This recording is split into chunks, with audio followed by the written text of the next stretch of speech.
Vamos começar. Este livro foi escrito durante a pandemia, portanto, quando nós ficámos todos confinados em 2020, porque, como nós sabemos, estávamos em casa, não podíamos fazer absolutamente nada, estávamos ali confinados àquele espaço, e isto era um sonho que já estava comigo há muitos anos, eu diria que mesmo há muitos anos. Eu sempre gostei muito de escrever, de verbalizar aquilo, portanto, o que me vai na cabeça, os sentimentos, tudo. E vi no confinamento como uma oportunidade para dar a oportunidade a este sonho, para ele fazê-lo acontecer, no fundo. Eu não sabia como é que eu ia escrever, se ia conseguir escrever, se não ia conseguir escrever. Portanto, eu simplesmente mergulhei na escrita, eu tinha mais ou menos a história na minha cabeça, e mergulhei na escrita, e tal foi o meu espanto quando, mais ou menos um mês e meio depois, portanto, escrever de manhã à noite, tinha um livro escrito. Este livro é um livro policial, é um livro de ficção, é um livro que não tem muitas páginas, precisamente talvez por ser o primeiro, diria eu. Eu cingi-me à história, portanto, um policial é uma história onde aparece alguém que morre e onde é feita toda uma investigação em torno da morte para se apurar quem são os culpados, o porquê daquilo ter acontecido, quem, quando, onde, essas coisas todas. Portanto, a narrativa centra-se numa equipa de investigação que é composta por 4 pessoas, que é o investigador principal, que é o Inácio Caetano, é um investigador principal que depois é suportado por 3 outras personagens, que é a Letícia, que é a companheira dele que vai aos locais do crime, do alegado crime, processar todas as provas, todos os indícios. Depois temos o Arnaldo, que é o responsável por processar essas provas. E depois temos a Ana Tércia, que é a médica legista, portanto, é responsável por fazer a autópsia do corpo. Obrigada.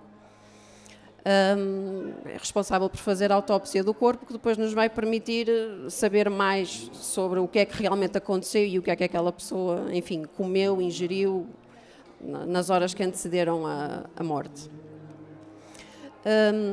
O que é que eu quis com este livro? Primeiro, quis provar a mim mesma que os sonhos podem deixar de o ser, podem passar a ser realidade desde que nós tínhamos vontade de o fazer, tínhamos vontade em fazer acontecer, seja ele que sonho for. No meu caso era escrever um livro. E a história começa de uma forma muito simples. É um senhor muito abastado, um senhor muito rico, é luso-descendente, ele é luso-inglês, ele vive a maior parte do tempo em Inglaterra com a família de Inglaterra, e tem uma herdade cá em Portugal. Eu não cito nomes, portanto fica à imaginação de cada um, que esse também é um aspecto que eu depois vou falar um pouco mais à frente. É um senhor que aparece morto na sua herdade em Portugal. Ele avisava sempre quando cá vinha, porque há uma governanta nessa herdade, que é a senhora que trata de tudo para a vinda dele. Ele costumava avisar quando vinha, que é para ela preparar tudo para a sua vinda, mas desta vez ele não avisou. Portanto, ninguém sabia que ele cá vinha, e o que é a realidade é que ele apareceu morto. E depois, o que é que eu tentei fazer? Aquilo que me prende a mim enquanto leitora, o que me prende a um livro deste género literário, que é um policial, é aquilo que eu estou a ler pode não ser a realidade. Ou seja, o autor pode estar a querer enganar-me. O que eu estou a ler é verdade, mas não no sentido que eu estou a interpretar. Pode ser verdade noutro sentido que eu não estou a ver naquele momento. E, portanto, todas as reviravoltas do enredo, e este enredo tem pelo menos 2 reviravoltas muito grandes. A última é a derradeira e é mesmo no fim. E é essa que tudo indicava, de facto, quem era o culpado, o porquê, quando, onde e como. E depois há o processamento de uma prova que revela que, de facto, não teve nada a ver com aquilo e é outra pessoa. Pronto, não vou citar nomes, obviamente. A narrativa, eu diria que não é muito complexa. Eu tentei escrever algo que fosse fluido, porque isto não é um livro técnico, portanto eu não quero estar aqui a falar de ciências forenses, não quero estar a falar de coisas extraordinárias que se fazem nessa área, até porque eu sou engenheira, não sei nada de ciências forenses. Tudo o que eu sei foi tudo fruto de uma pesquisa exaustiva que eu fiz quando estive a pesquisar, porque eu tive que pesquisar como é que estas equipas de investigação forense chegam a um local e percebem, por exemplo, que a pessoa não morreu ali. Aquele não foi o local onde a pessoa morreu, mas a pessoa morreu noutro sítio e foi transportada para aqui. Esse tipo de coisas. Portanto, eu tive que me munir desse tipo de informação para conseguir escrever. Mas eu diria que aquilo que mais gozo me deu ao escrever este livro foi, à medida que eu ia escrevendo, as ideias iam fervilhando aqui dentro. Então, e agora se eu fizesse isto? Isso então é que era espetacular. E então depois aqui há um encadeamento lógico no enredo, que faz com que tudo, na minha perspectiva, claro que eu sou sempre suspeita porque eu sou autora, mas que na minha perspectiva faz sentido, e no fim acho que é um livro que se fecha e que se diz, ok, eu cumpri com o meu sonho, consegui cumprir com o meu sonho, e o feedback que eu tenho recebido das pessoas acerca do livro, porque eu peço sempre que me deem feedback, e eu lido muito bem com críticas construtivas, portanto, tudo o que me faça melhorar eu aceito, de bom grado. E as pessoas, de facto, foram mais ou menos unânimes em dizerem-me este livro tem que ter uma continuação. E eu fiquei, meu Deus, como é que eu vou fazer uma continuação de um livro que eu, primeiro, não sabia que ia conseguir escrever, e segundo, nunca me passou pela cabeça que este livro pudesse eventualmente ter uma continuação. Portanto, como é que eu vou fazer isto? Porque este livro tem 4 personagens principais, além da equipa de investigação. As personagens principais deste livro são 4. Tem outras principais secundárias, há um enredo, mas principais tem 4. Sendo que uma delas morre e a outra vai presa. Portanto, sobram 2. Como é que eu vou construir uma história com 2 personagens? Não consigo, claro que não consigo. E então, como é que eu pensei, ou como é que eu consegui estruturar aqui uma história para conseguir dar continuidade a este? Acho que foi em 2021 que portanto, este livro já estava escrito. Não estava publicado, mas já estava escrito. Em 2021 eu fui a Óbidos fazer uma visita normal. E quando estava a percorrer aquela muralha exterior não, a muralha interior, aquilo inspirou-me de tal forma que eu disse, o Inácio vai ter que vir aqui investigar alguma coisa, eu não sei o que é que vai ser, quando, nem como, nem quem, mas o Inácio vai ter que vir aqui fazer o seu trabalho, fazer aqui algum tipo de investigação. E quando me disseram, este livro tem que ter continuação, e o facto de eu saber que só tinham sobrado 2 personagens principais, eu pensei, por que não juntar o útil ao agradável? E então,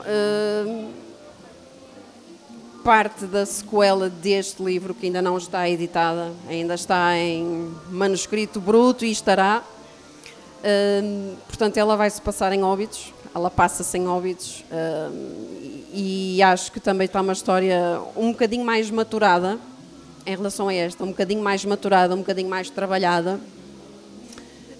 Não diria que tem diálogos complexos, não é esse o meu objetivo, isto não é um livro técnico, tal como eu já disse, mas acho que também está um trabalho engraçado.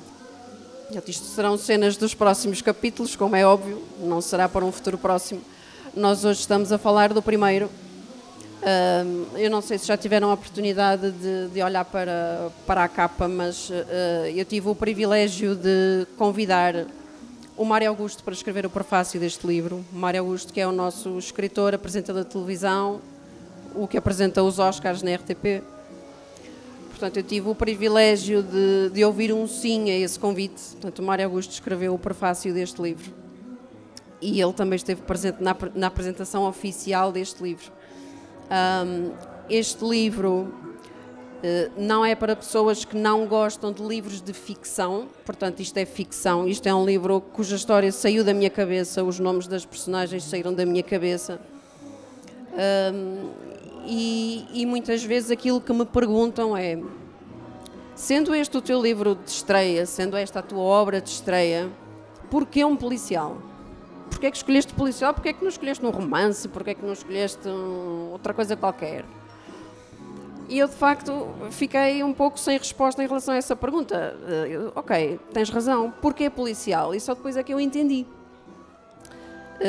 Os enredos dos policiais são um pouco diferentes dos enredos considerados normais, como um romance, por exemplo. Um romance tem um princípio, um meio e um fim, a história tem um seguimento. Este também tem. No entanto, a história de um policial é contada de trás para a frente. Porque nós partimos da pessoa que está ali e nós vamos andando para trás, para trás, para trás, para trás, até conseguir perceber o que é que aconteceu. Então, mas porquê é que ele veio cá? Porquê é que ele avisava sempre e desta vez não avisou? E porquê é que a senhora não ouviu nada? Então, mas e... Pronto, isto, apresentações policiais também são um pouco complicadas, porque nós podemos sempre tropeçar num spoiler e eu tenho que ter sempre muito cuidado com aquilo que digo na apresentação deste livro.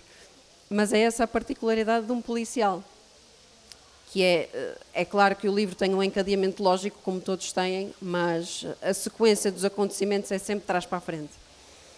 E eu apercebi-me, quando estava a escrevê-lo, que precisava de um auxiliar. Eu comecei a escrevê-lo, a história estava na minha cabeça, eu comecei a escrevê-lo e quando cheguei a meio, disse, agora vou parar um bocadinho, vou deixá-lo descansar e depois, passado uns dias, 3 ou 4 dias, fui ler aquilo que tinha escrito. E o que é que tinha acontecido? Tinha acontecido coisas do género. Saiu, portanto, eu estou a explicar qual foi o resultado do processamento de umas impressões digitais e eles só recolheram as impressões digitais no capítulo seguinte. Portanto, está aqui a ordem invertida, estava trocado, não estava correto. Então, o que é que eu percebi que tinha que fazer? Percebi que tinha que fazer do género uma lista. Portanto, no capítulo 1 acontece isto, o senhor é encontrado, eles encontram isto, aquilo e aquilo. No capítulo 2, eles processam, recolhem as impressões digitais e tal, e tal, e tal. No capítulo 3, sai o resultado das impressões digitais. Portanto, tive que fazer um género de um manual para eu mesma saber em que parte é que eu estava e o que é que me faltava. Porque isto acaba por ser uma coisa complexa. Nós precisamos de recolher as impressões digitais, depois precisamos de processar tudo, depois tem que saber se já foi processado, se não foi processado, o porquê de estar a demorar, esse tipo de coisas. Pronto, isso depois também me ajudou a organizar-me a mim mesma, porque eu não sabia sequer como é que isto era feito, eu fiz por mim, simplesmente comecei a escrever porque tinha a história na cabeça, mas depois apercebi-me que de facto isto não pode ser feito de ânimo leve.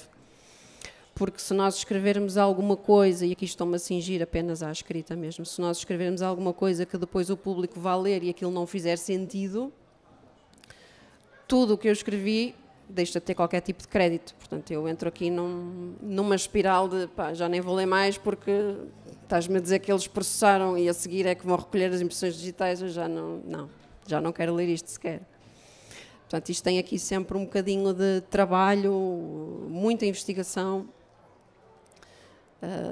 Como eu já disse, eu sou engenheiro de ciências forenses, percebo zero, mas eu sempre gostei muito de ver o CSI. E quem gosta de policiais ou de ver este tipo de séries diz, tu gostas é de ver mortes. Não tem nada a ver com mortes, tem que ver com a parte do mistério. Tem que ver com a parte da investigação, tem que ver com a parte de mas porquê é que isto está aqui?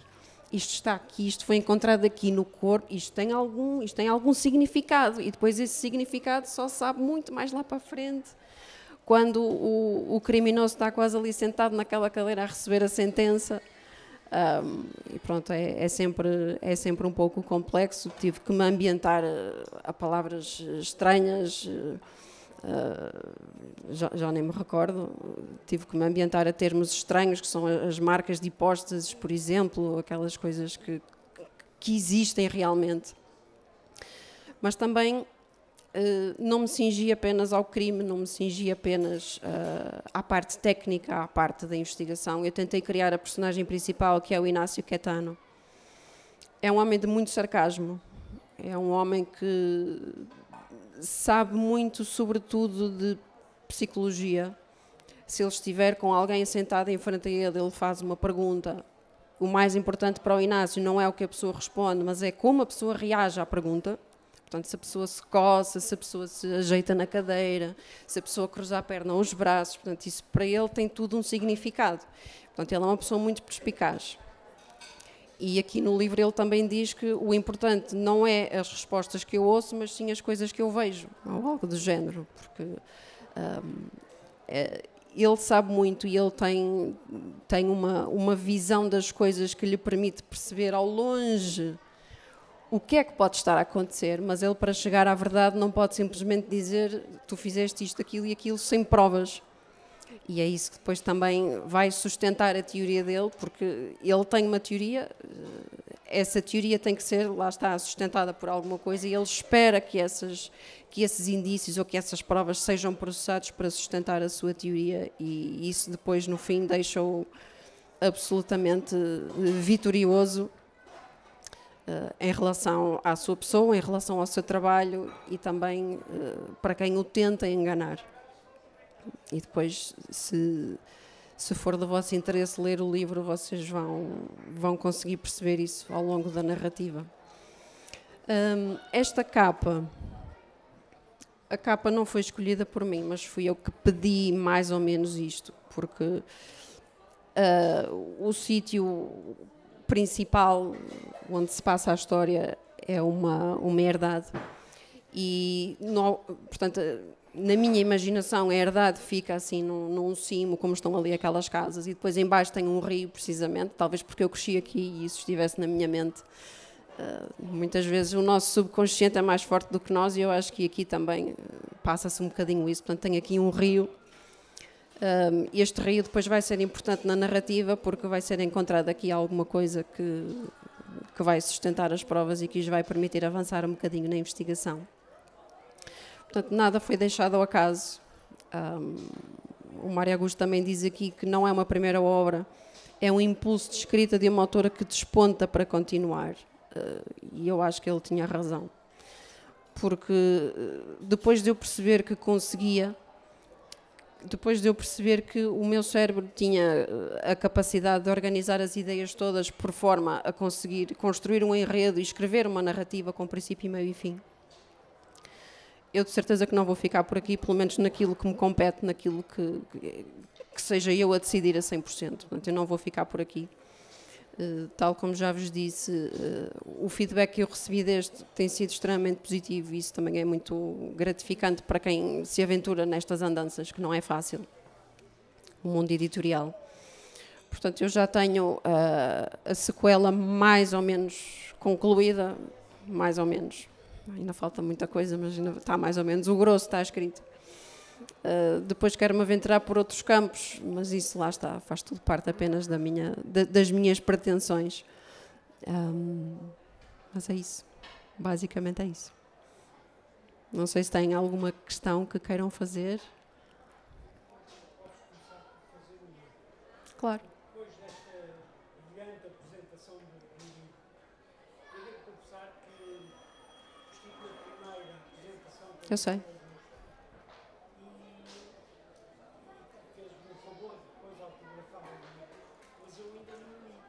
E não li porquê?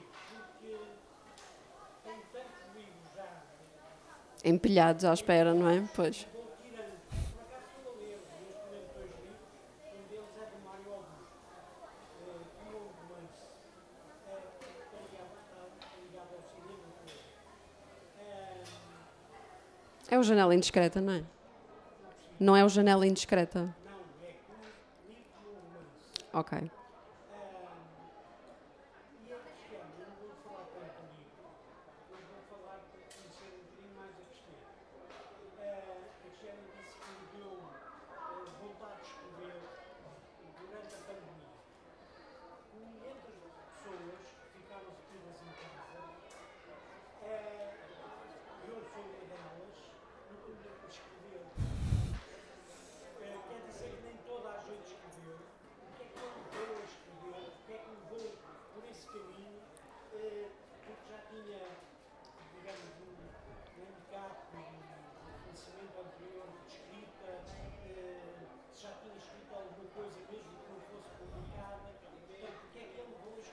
Já tinha escrito. O primeiro, aventurei-me, acho que comecei em 2007. Só que aconteceu um acidente com o ficheiro e o ficheiro ficou fragmentado no disco do meu computador.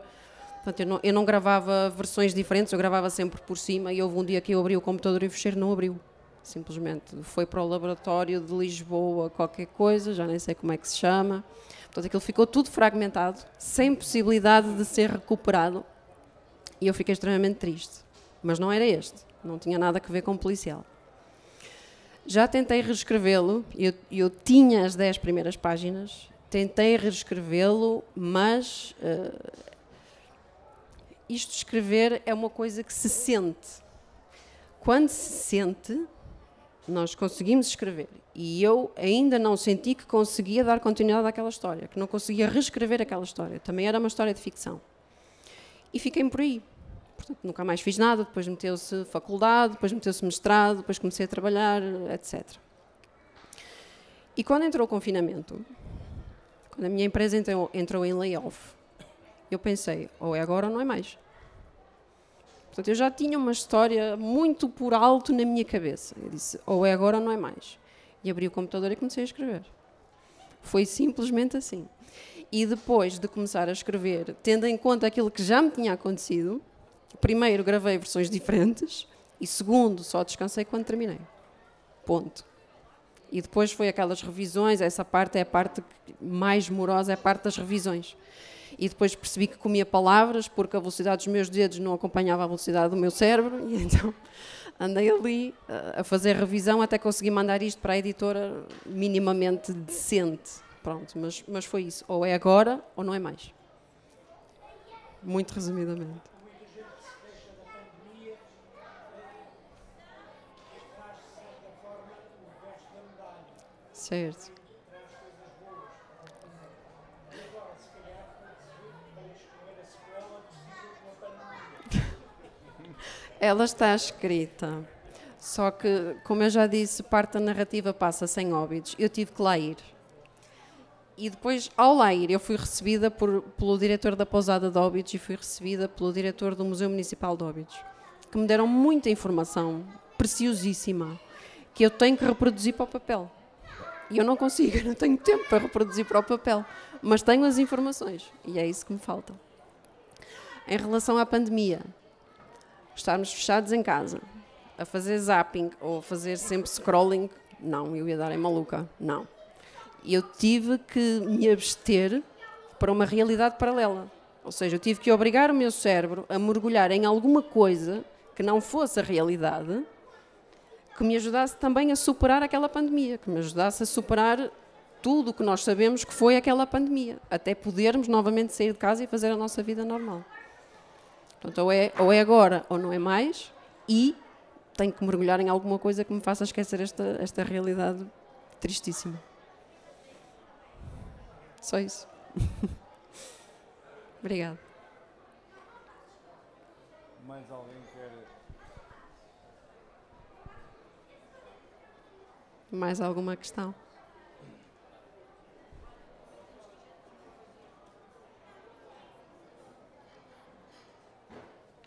Bom, se não há mais ninguém... Sim. Pronto, se não há mais ninguém a querer intervir, nós agradecemos a presença aqui na Festa da Broa. Da forma como apresentou o livro, acho que criou expectativa e a vontade das pessoas começarem a ler. Espero que possa ter muito sucesso, não só com este livro, mas com outros futuros que venha a escrever. Acho interessante que tenha aproveitado e acho que é uma forma útil de passar o tempo que não tinha muito que fazer e escrever um livro deste, portanto acho, até por isso, acho que está de parabéns e eu espero que efetivamente tenha sucesso com as vendas deste livro e que nos venha surpreender noutra ocasião com outros livros. Por isso, muito obrigado. Agora o livro está aqui à vossa disposição para o adquirirem. Eu vou começar por adquirir este. Já está. Portanto, muito obrigado e boa tarde.